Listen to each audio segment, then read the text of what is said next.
Tajuk petang ini bunyinya simple saja, iaitu significance mempercayai beriman, bukan mempercayai. Kita kena guna betul significance atau kepentingan beriman kepada hari akhirat. Tajuknya simple saja dan kita pun selalu sebut benda itu begitu. Cuma saya nak ulaskan dalam aspek ilmiahnya, dalam aspek apa relevannya hal-hal ini dalam konteks akidah kita yang mempengaruhi kehidupan kita sehari-hari. Setakat ini kita membicarakan tajuk percaya kepada hari akhirat itu sebagai satu rukun iman yang kelima, untuk akad nikah, untuk sah akad nikah, untuk ujian periksa anak-anak. Setakat itu sahaja. Kita tidak mendalami apa falsafah di sebalik memahami rukun Islam yang penting ini. Sebelum saya pergi jauh, dalam Al-Quran digandingkan beriman dengan Allah dan beriman dengan hari akhirat ini didekatkan. Terlalu banyak occasion, terlalu banyak tempat-tempat yang Tuhan gandingkan beriman dengan Allah tadi dengan beriman dengan akhirat dalam banyak ayat. Antaranya Tuhan sebut walakinnal birra man amana billahi wal yaumil akhir, surah Al-Baqarah 177. Kebaikan itu ialah siapa yang beriman dengan Allah dan hari akhirat.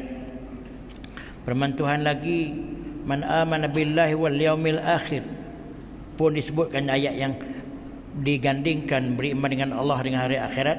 Wa amila salihan, dan mereka membuat baik, falahum ajruhum 'inda rabbihim wala khaufun 'alaihim wala hum yahzanun, surah Al-Baqarah juga 62. Terdapat tempat yang lain Tuhan sebut zalika yu'adhu bihi man kana minkum yu'minu billahi wal yaumil akhir, lagi sekali digandingkan, sehingga ulama kata boleh dikatakan hampir setiap halaman Al-Quran itu sama ada indirectly atau directly mention mengenai hari akhirat ini. Apa kepentingannya? Saya sebut benda ini begini, tuan-tuan sekalian. Saya ternampak tendensi setengah-setengah umat Islam tidak berminat untuk membicarakan benda-benda begini. Ini tendensinya telah ada macam itu.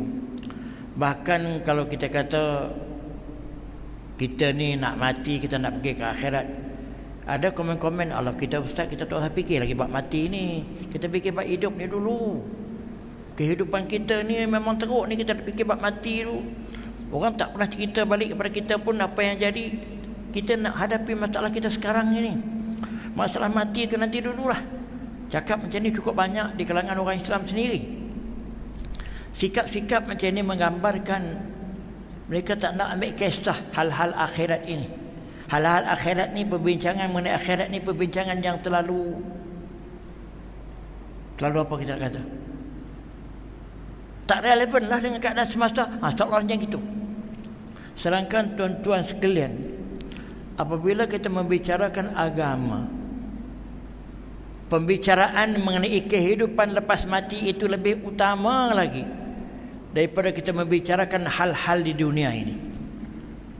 Bahkan yang dikatakan agama itu antara elemen utama ialah kepercayaan kepada hari akhirat. Kalau setakat dunia dengan dunia sahaja, maka berlakulah pemisahan. Dunia tak nak campur dengan agama. Hal ini dia tak terlibat dengan agama, hal ini tak terlibat dengan agama. Akhirnya tinggal agama itu di masjid, di surau atau majlis-majlis akad nikah. Nak sebut bab-bab akhirat,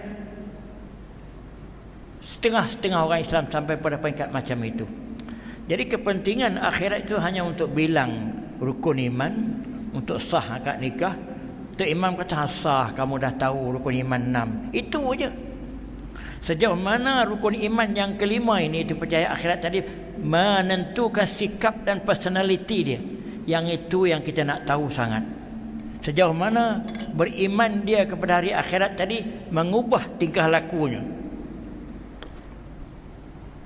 Apa sebab? Ini yang kita nak bincang petang ini. Tuan-tuan sekalian,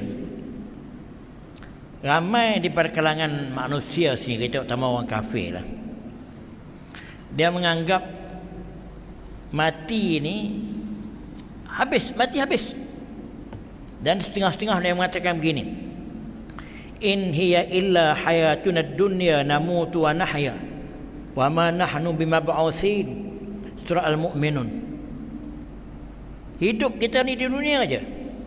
Kita mati dan kita hidup di sini. Kita nak dimakitkan, entah ya atau tidak. Ini sikap orang kafir. Sikap orang Islam pun taklah macam itu, tetapi tak serius tentang benda-benda akhirat gini.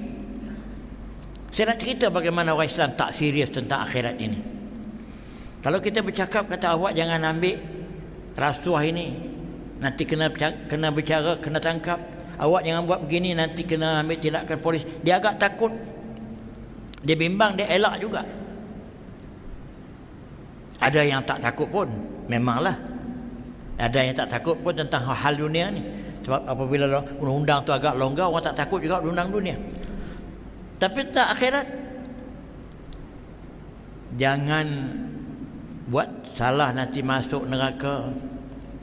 Buat kebajikan banyak-banyak nanti masuk syurga. Ayat-ayat begini sejauh mana mengubah sikap dia. Saya bagi contoh selalunya macam ni. Minta maaf contoh yang saya selalu ulang. Kalau berita tentang punishment di dunia ini, kalau kita bawa motorkar lah, kita terserempak dengan bomba yang menyekat, kata jangan pergi encik, dalam 30 km di depan kebakaran besar berlaku. Dia terus percaya, dia tak tanya banyak-banyak dah. Lebih-lebih lagi kalau yang cakap tadi pakaian bomba dengan uniformnya, dia percaya terus. Dia pusing motorkar balik sebab dia takut kebakaran di depan tu. Begitu juga nelayan-nelayan di laut Cina. Jangan pergi ke laut dalam masa seminggu ni, ombak gelombang sampai 3-5 meter, 6 meter. Terus dia orang tak pergi. Percaya. Mengapa? Takut kepada ombak laut, takut kepada kebakaran. Tapi kalau kata jangan mencuri, jangan menipu, jangan menyeleweng, neraka itu lebih panas daripada bomba itu, lebih panas daripada kebakaran itu. Ombak laut tadi mungkin kamu boleh selamat, tapi berapa orang yang indahkan berita-berita macam ini? Adakah dia boleh berhenti daripada maksiat itu kerana takut kepada siksa Allah?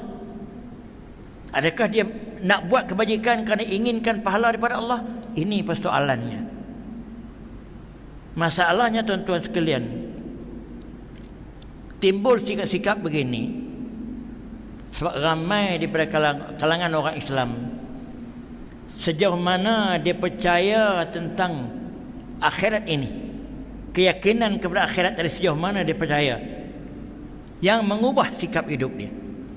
Kalau kita tengok di dalam surah Al-Baqarah, ayat yang keempat di awal permulaan surah Al-Baqarah, kita baca Alif Lam Mim, Zalikal kitabu la raiba fihi hudan lil muttaqin allazina yu'minuna bil ghaibi wa yuqimuna as-salata wa mimma razaqnahum yunfiqun wallazina yu'minuna bima unzila ilayka wa ma unzila min qablik wa bil akhirati hum yuqinun. Di penghujung ayat yang keempat itu, antara ciri-ciri orang yang beriman dan bertakwa daripada awal itu sampai habis.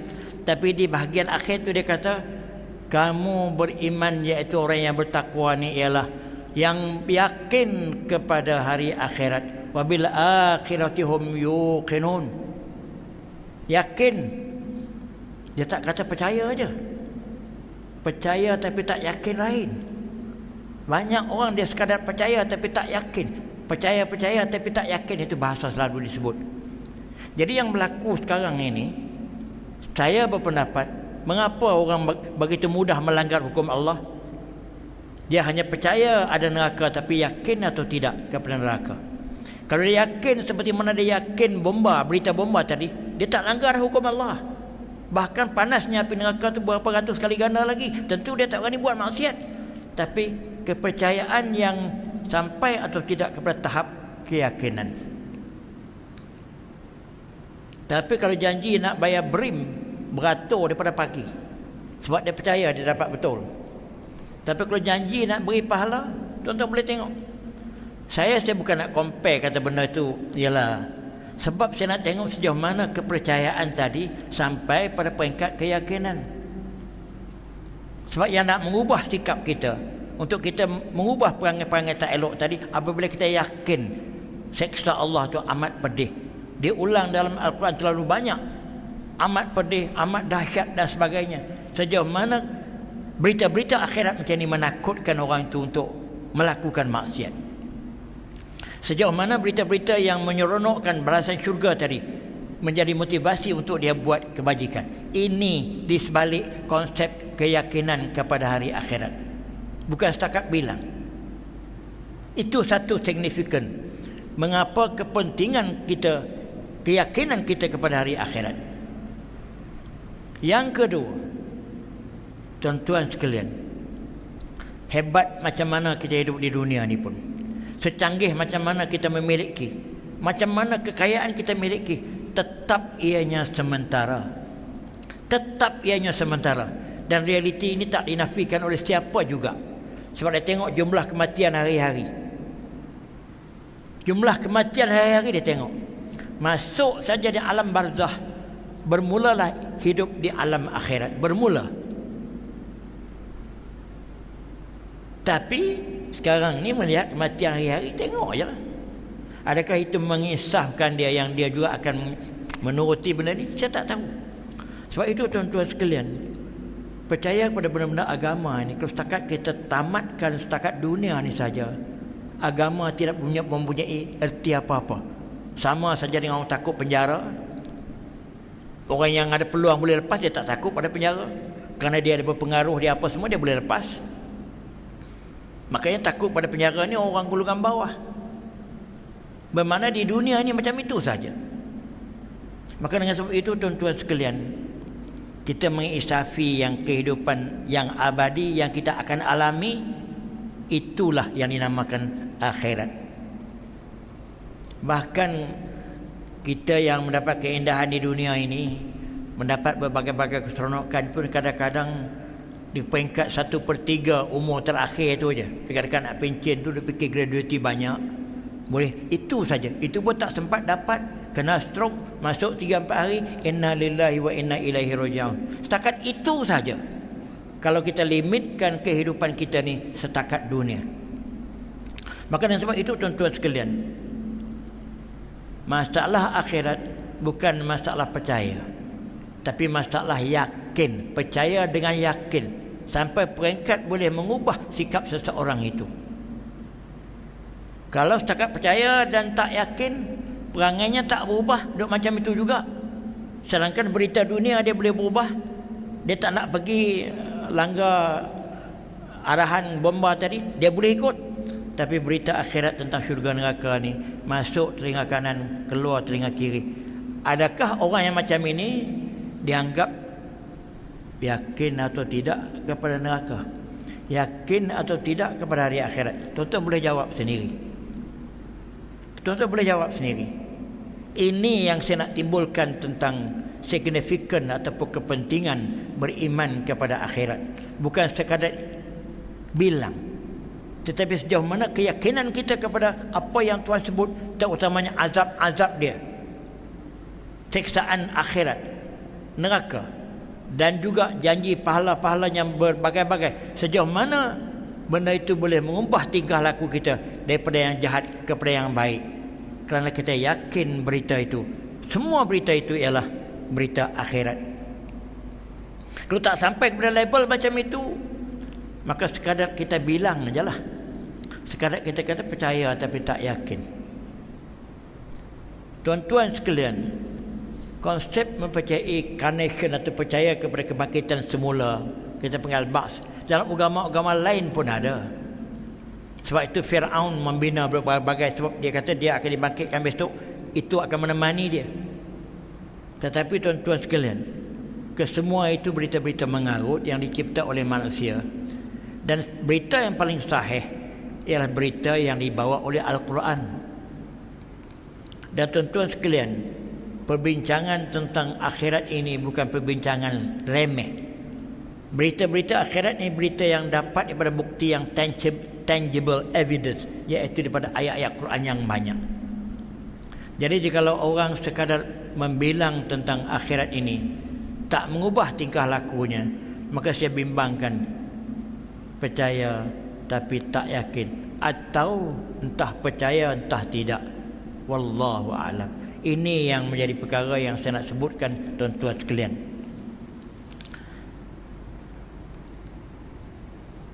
Lagi perkara yang patut diberi perhatian tuan-tuan sekalian tentang hal ini.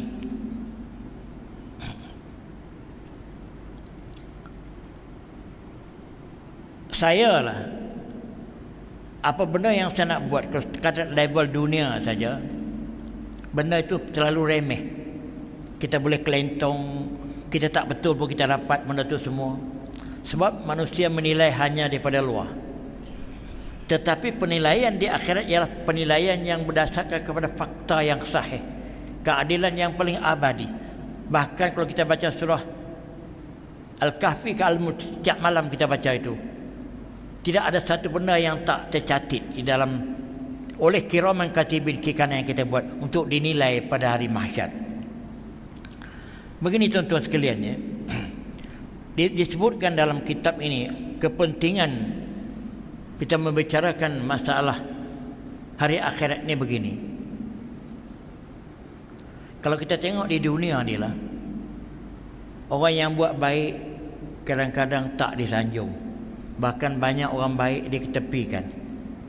Yang disanjung ialah orang-orang yang kadang-kadang kita nampak tak baik pada rekod kita. Bahkan sekarang ini banyak orang tak puas hati dengan sistem keadilan yang orang yang berjaya tidak diberi ganjaran sepatutnya, orang yang pandai kipas diberi ganjaran sepatutnya. Kalau kita tengok bagaimana sistem SSB itu ditamatkan kerana nampak ketidakadilan. Orang yang mengejar untuk dapat menegak melentang ini, tahun tu dia bekerja berhabis-habisan, tapi setelah dia dapat, dia menghilangkan diri. Jadi hasilnya tak setara mana juga. Jadi kalau kita nak tengok tuan-tuan sekalian, terlalu banyak ketidakadilan di muka bumi ini.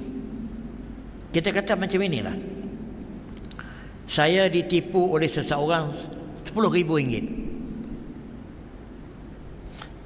Saya nak mencari keadilan, saya kena ambil lawyer, mungkin kena RM50,000.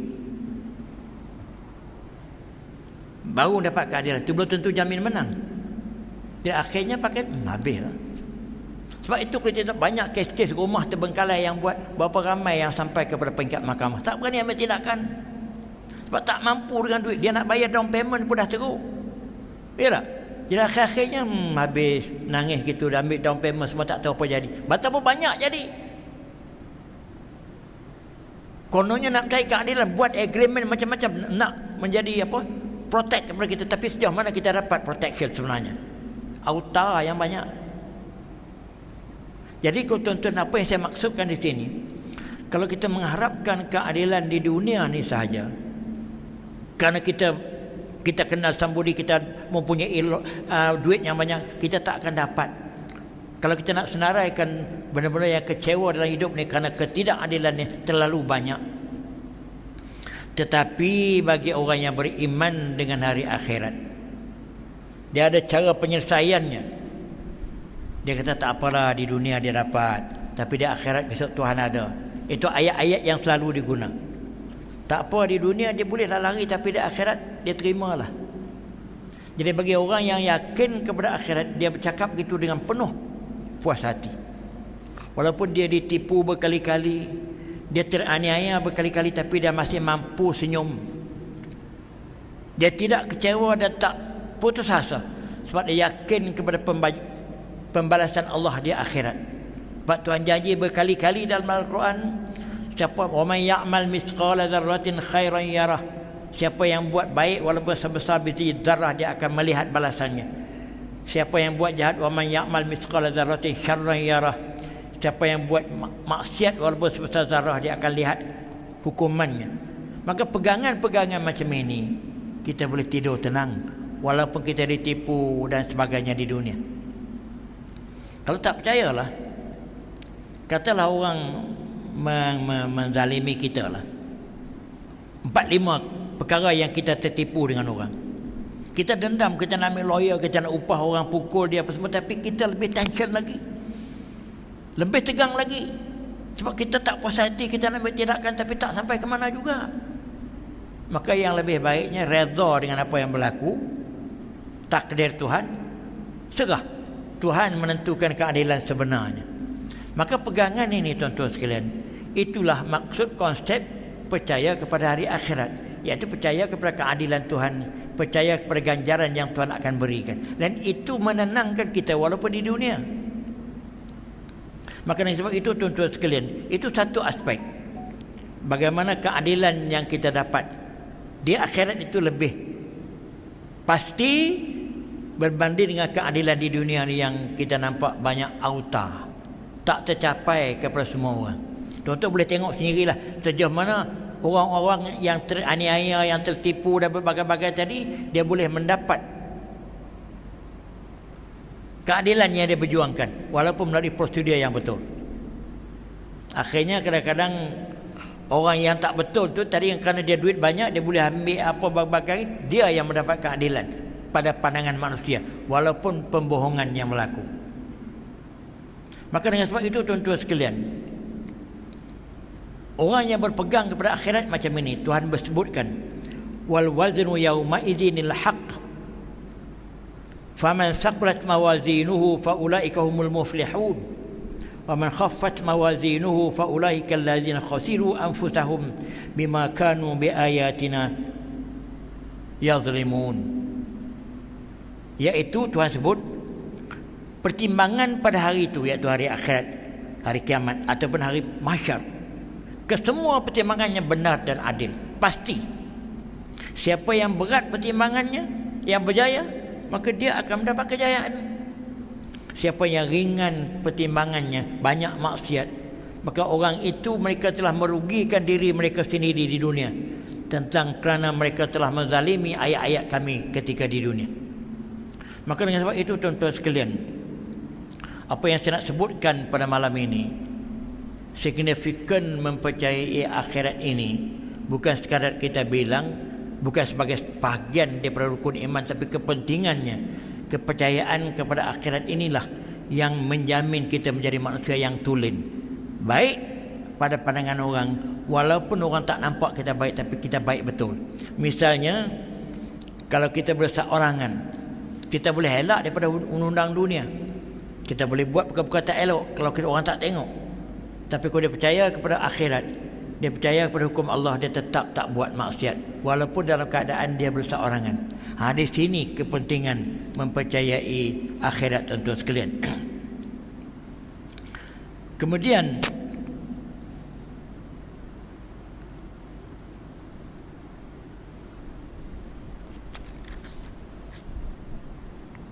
disebutkan dalam beberapa tempat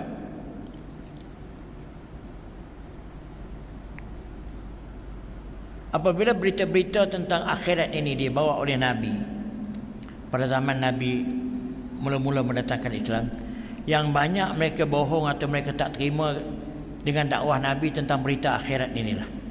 Antaranya nak dibangkitkan semula betul tak betul, mereka tak percaya. Bahkan mereka kata begini antara ayat-ayatnya, surah Qaf ayat 13, bal ajibu an ja'ahum munzirum minhum faqala al-kafiruna hadza syai'un ajib a idza mitna wa kunna turaban dzalika raj'un ba'id. Surah Qaf ayat 1 hingga 3. Iaitu mereka begitu kagum dan mereka begitu rasa pelik. Datang Nabi membawa berita tentang hari akhirat ini. Mereka kata benda ni pelik, ni dah mati jadi tulang, dah kita nak hidup semula ni. Ini satu kemungkinan yang amat tipis. Itu antara punca-punca dakwah Nabi tidak diterima. Bahkan mereka kata dalam surah Al-Mu'minun yang saya dah baca tadi, in hiya illa hayatuna dunya namutu wa nahya. Hidup kita ni di dunia ni saja. Kita hidup dan kita mati di sini saja. Wa ma nahnu bimab'utsin, dan kita tak dibangkitkan lagi dah. Maka dengan sebab itu tuan-tuan sekalian, apabila kita melihat telatah ramai di kalangan orang Islam sendiri, kalau kita tengok orang bukan Islam tu tak apalah, memang dah bab-bab begini ni tak termasuk perhitungan kepada mereka.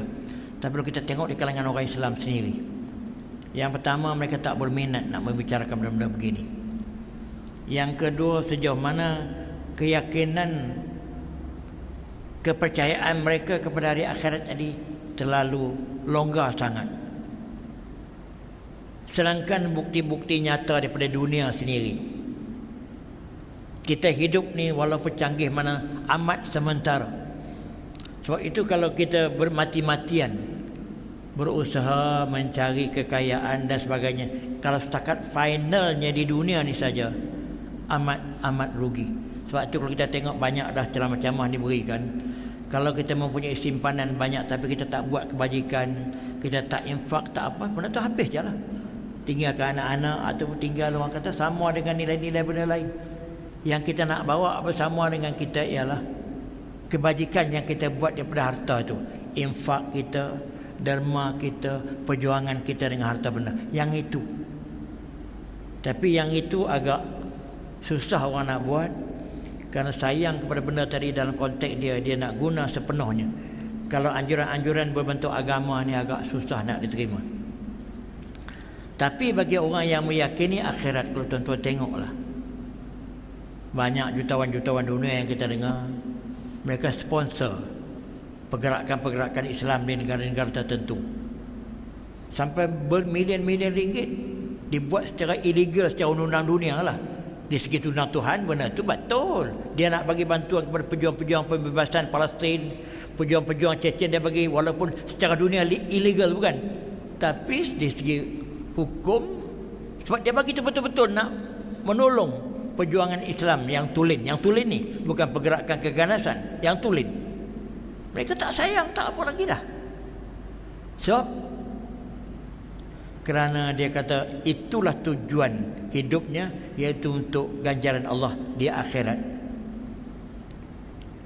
Maka dengan sebab itu tuan-tuan sekalian, keyakinan kepada hari akhirat ini semestinya menjadi satu turning point kepada kita untuk kita slow. Janganlah kita buat apa juga setakat tujuan-tujuan keduniaan. Kalau setakat tujuan-tujuan keduniaan semata-mata, kita tak mencapai apa-apa. Misalnya macam saya ni dah tua dah, nak makan pun terhad, gigi ada 4 batang je sekarang ni. Nak tumbuh gigi palsu dia pun entah boleh makan entah tidak, tak tahu. Jadi Tuhan tarik dah. Sedangkan nikmat makan tu antara nikmat yang paling penting, tapi Tuhan dah tarik dah separuh. Kemudian nak kahwin baru, dah tua dah, terlewat dah, lagi-lagi tak boleh. Jadi akhir-akhirnya, kalau kita tak jadikan matlamat ukhrawi, matlamat akhirat itu sebagai final kita punya destination untuk kita mencapai kebahagiaan hidup, kita tak sampai ke mana. Tapi ada orang-orang yang secara sinis menjawab, cakap Ustaz Hashim tu cakap escapism, dah dia dah lewat, dia tua dah, dia kata gitu lah. Cuba dia masih muda. Memanglah benda tu, siapa yang kekal dengan mudanya? Dia akan jadi tua kalau dia hidup lama. Kadang-kadang tak sempat tua, dia pergi dulu. Jadi kesemua proses ini proses yang akan menuju kepada akhirat. Secara cepat pun dia, secara lewat pun dia. Melainkan ada orang yang kekal tak mati-mati. Siapa dia? Nabi Isa pun akan turun juga kemudian. Maka dengan sebab itu tuan-tuan sekalian, jadikanlah masalah keyakinan kepada akhirat ini pengubah tingkah laku kita yang paling utama untuk kita slow down kalau kita terlalu masih keduniaan. Itu maksud dalam mempercayai akhirat. Kemudian satu sebab lagi yang menjadi punca jadi begini, sebelum saya sebut ayat Quran ini, kerana sayangnya kepada dunia, keindahan dunia ini menyebabkan dia tak nak berkorban untuk akhirat. Misalnya harta dunia banyak, kalau dia bagi derma banyak untuk akhirat, tapi sayang. Nak bagi infak banyak, sayang. Nak bangun buat kebajikan banyak-banyak, bahkan ada komen-komen bangun qiyamul lail itu mengurangkan produktiviti anak-anak muda. Kalau besoknya dia nak bangun, dia nak pergi sekolah tak boleh. Oh, bangun qiyamul lail itu negatif efek kepada orang Islam. Sedangkan kalau tuan-tuan tengok, bangun qiyamul lail itu sebagai simbol bagaimana keyakinan seseorang itu kepada kehidupan lepas mati ini, mengatasi daripada kehidupan dunia. Apabila dia berseorangan dalam gelap, bangun sembahyang tahajud, hatinya tidak ada rasa lain, dia begitu rapat dengan Tuhan. Sebab itu qiyamul lail sebelah malam tu dianggap antara fadilat-fadilat yang cukup tinggi, kerana hatinya begitu dekat dengan Tuhan sebab dia buat itu terkeluar daripada manusia biasa, tak tengok dia, tak lihat dia dan sebagainya. Apa sebab dia boleh buat begitu? Keyakinannya kepada akhirat terlalu kuat. Sebab itu kalau kita buat apa-apa pun, kalau terlalu banyak dengan kerana dunia, pahalanya kurang. Bagi derma, bagi orang tengok kerana tulis nama dia, kurang sebab kerana dunia.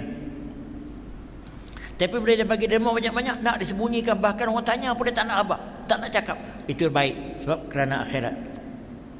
Bermakna dalam penilaian baik buruk ni pun, kalau dikeranakan dengan kerana dunia, kurang kualiti dia untuk sanjungan, untuk pujian, untuk orang nilai. Kalau naik pangkat untuk nak diberi dia punya rekod, kecemerlangan dan sebagainya, setakat dunia. Tapi benda tu kalau segi Tuhan mengurangkan markahnya. Sebab kerana bukan kerana tujuan-tujuan ukhrawi, dia panggil tujuan-tujuan keredaan Allah di akhirat. Tuhan tanya ni sikap-sikap macam ini ni. Saya nak baca satu ayatnya.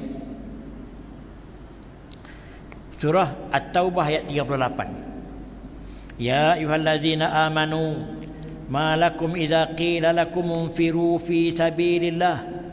Wahai orang-orang yang beriman, mengapa apabila diseru kepada kamu, pergilah berjuang pada jalan Allah, pergi sanggup berjihad pada jalan Allah, asaqaltum ilal ard, tapi kamu rasa berat, kamu tak nak pergi, takut matilah kot, suruh berjuang tak nak pergi.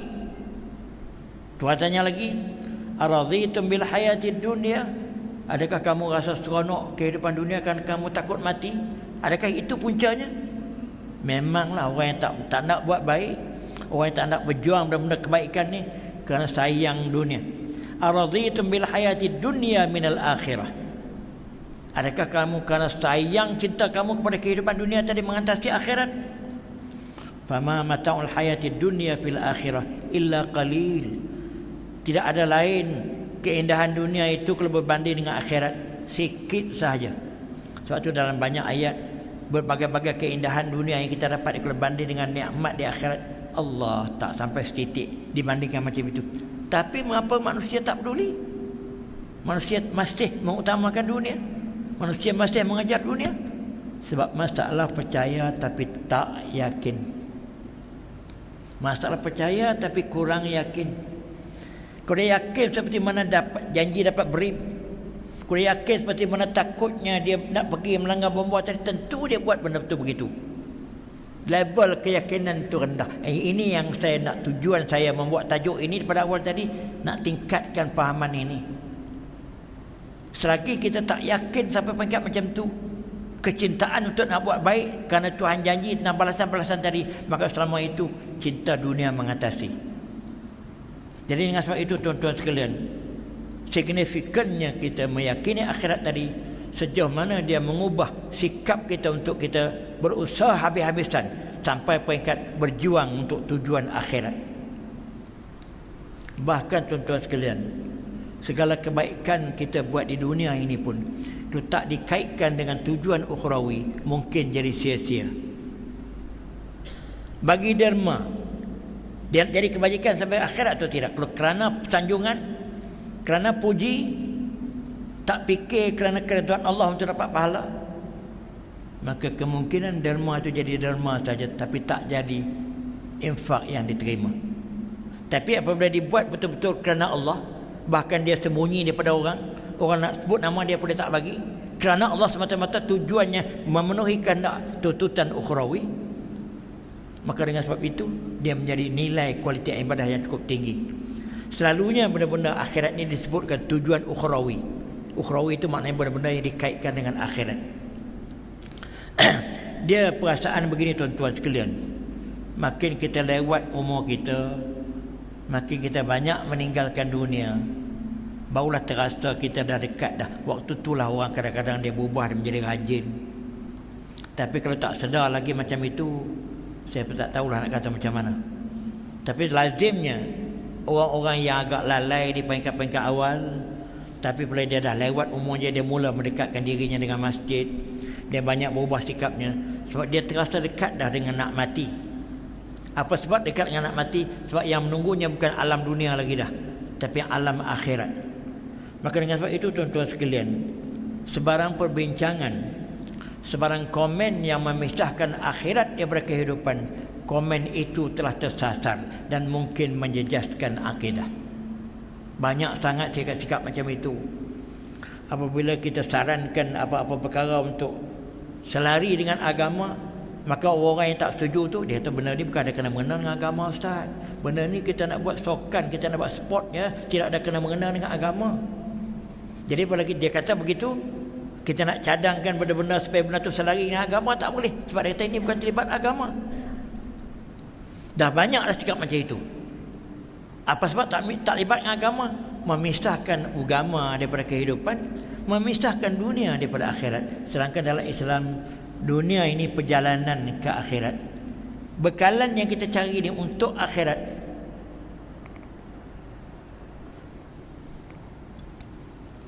Kalau bekalan untuk dunia saja kita makan satu hari RM30 pun dah cukup. Ya tak? Tapi yang nak sampai berjuta-juta, sampai berbilion-bilion tu untuk apa tu?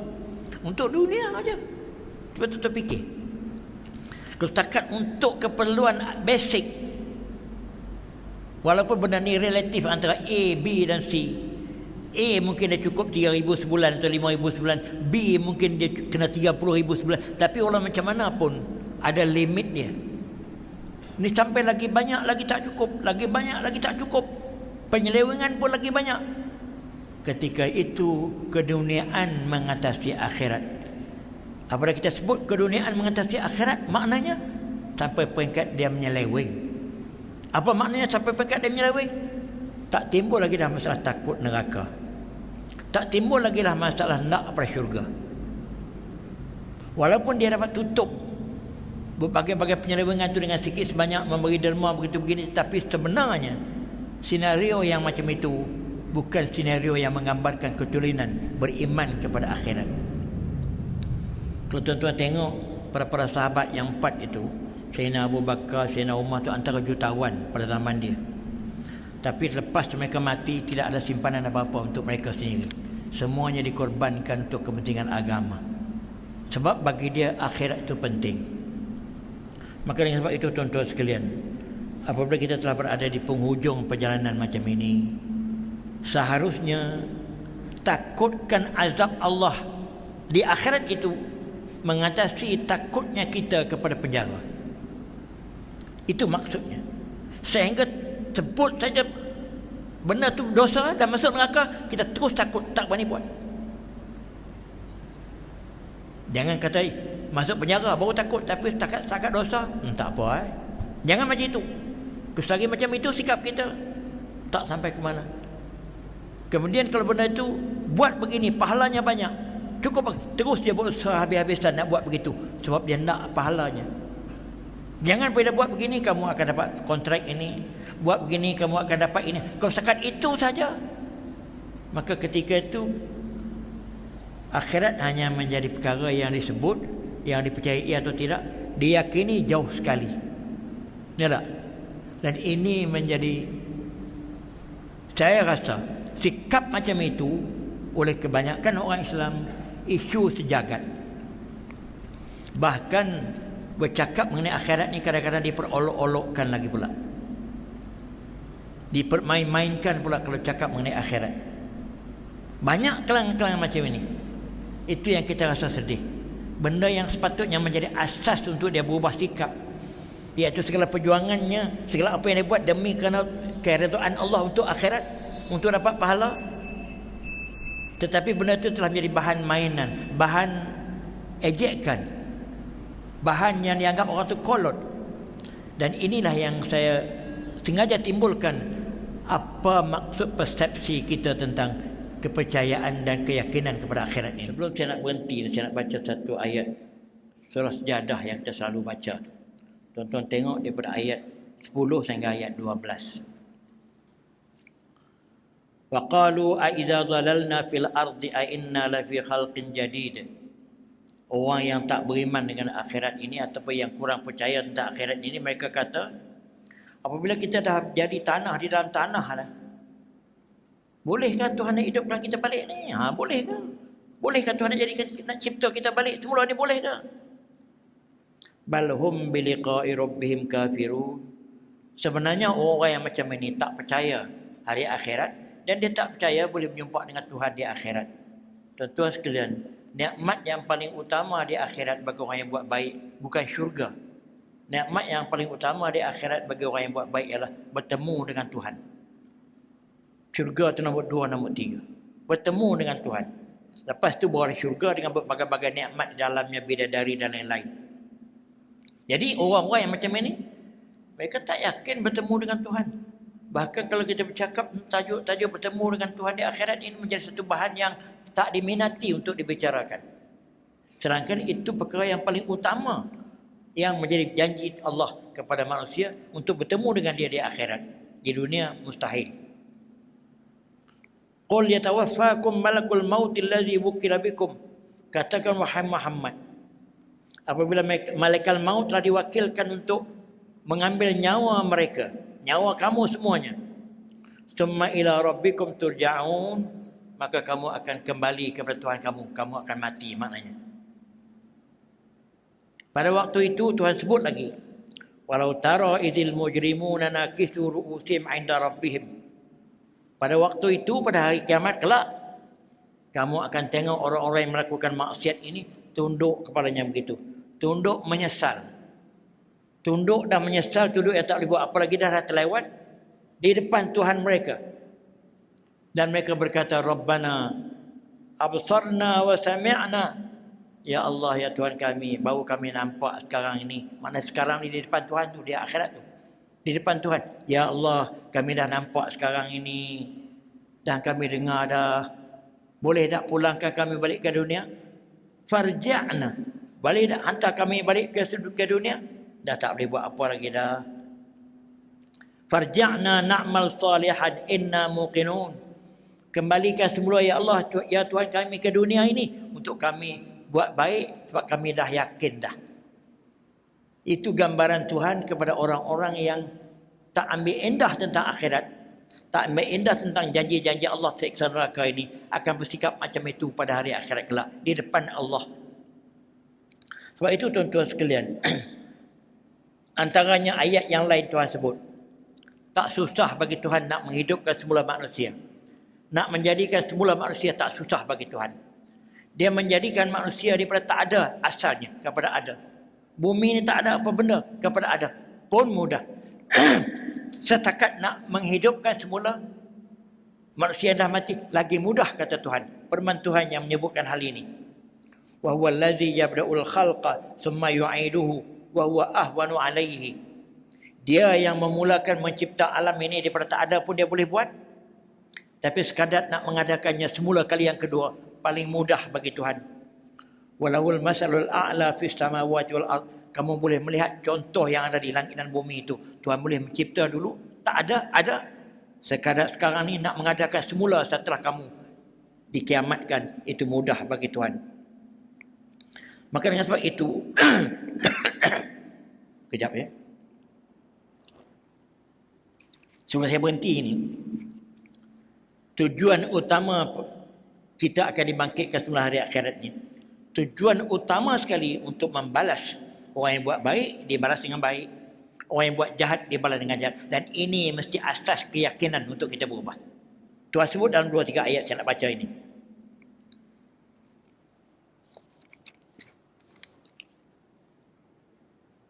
Antaranya disebut begini. Wa ma khalaqnas samawati wal arda wa ma bainahuma la'ibin. Kami tidak jadikan langit dan bumi ini sekadar nak main-main. Ma khalaqnahuma illa bil haqq. Kami tak jadikan langit dan bumi ini melainkan dengan ada kebenarannya. Walakinna aktsaruhum la ya'lamun. Tetapi malangnya ramai manusia tak ketahui. Apa dia? Inna yaumal fasli miqatuhum ajma'in. Ingat, hari penentuan merupakan appointment kita yang menunggu kita, iaitu hari akhirat. Itu ayat Ad-Dukhan 38-40. Lagi satu. Wa ma khalaqnas samaa'a wal arda wa ma bainahuma batila. Kami tidak jadikan langit dan bumi dan ada di antara keduanya itu benda sia-sia. Tapi itu sangkaan orang kafir. Mana hidup ni setakat dunia aja. Fawailul lil ladzina kafaru minan nar. Maka neraka wailah bagi orang kufur yang tak percaya tentang akhirat ini. Am naj'alil ladzina amanu wa amilus solihat kal mufsidina fil ard am naj'alul muttaqina kal fujar, atau adakah kami nak jadikan orang yang beriman tu sama saja dengan orang yang buat baik. Mana di dunia ni macam itu, tidak ada beza orang buat baik dengan orang buat jahat, sama je. Kadang-kadang orang buat jahat mendapat tempat, tapi di akhirat kami tak akan layan begitu. Pasti yang buat baik dibalas dengan baik, yang buat jahat dibalas dengan jahat, sebab keadilan Tuhan penuh. Sebab Tuhan sebut dalam ayat yang lain, yang itu surah Sad, dalam ayat yang lain, wa khalaqallahu samawati wal ard bil haqq wa litujza kullu nafsin bima kasabat wa hum la yuzlamun. Allah menjadikan langit dan bumi dengan tujuan untuk menjadikan manusia itu di dunia untuk mereka berusaha, dan Tuhan untuk membalas setiap yang jiwa itu di akhirat kelak tentang apa yang mereka telah lakukan.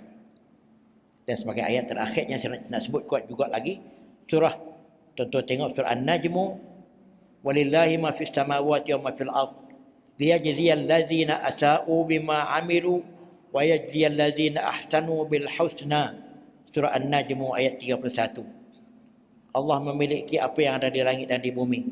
Tujuannya Allah untuk membalas orang-orang yang buat jahat di dunia ini tentang apa yang mereka buat, keburukan, dan untuk membalas orang yang buat baik, untuk membalas kebaikan di akhirat. Jadi kesimpulannya, keyakinan kepada akhirat asas untuk kita melakukan yang baik, dan asas juga untuk kita meninggalkan perkara yang buruk, kerana kita yakin seksa Allah itu tidak ada tolak banding, dan kita yakin balasan Allah tidak ada tolak banding.